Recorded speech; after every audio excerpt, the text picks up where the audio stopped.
automātiskā zemūdens aparāta PAP 104 vadības pults. Šiem te mēs viņu komandējam, cik dziļi, pa labi, pa kreisi mēs ar viņu stūrējam. Un pats PAPs ir šis. Izgudrojums ir franču. No tā arī šis te nosaukums PAP. Zemūdens vadāmais aparāts ir nevis pilnīgi automāts, bet ir optiskais kabelis. Ieštepslējam uz kuģa. Kabeļa spūli paslēpta šeit. Spūli redzam otrā pusē. 2 elektromotori. Apgādāts ar videokameru.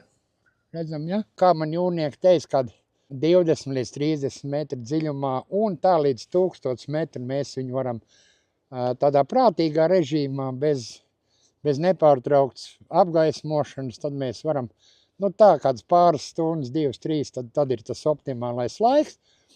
Un, ja mēs izejam konkrētā mīnu meklēšanas operācijā, tad jau apakšā piestiprināts iznīcināšanas lādiņš, tātad nospiežot attiecīgi pogu, lādiņš noguļās uz grunts nīcināmajam sprādzienu bīstamam priekšmetam, aizejam drošā tālumā un neutralizējam.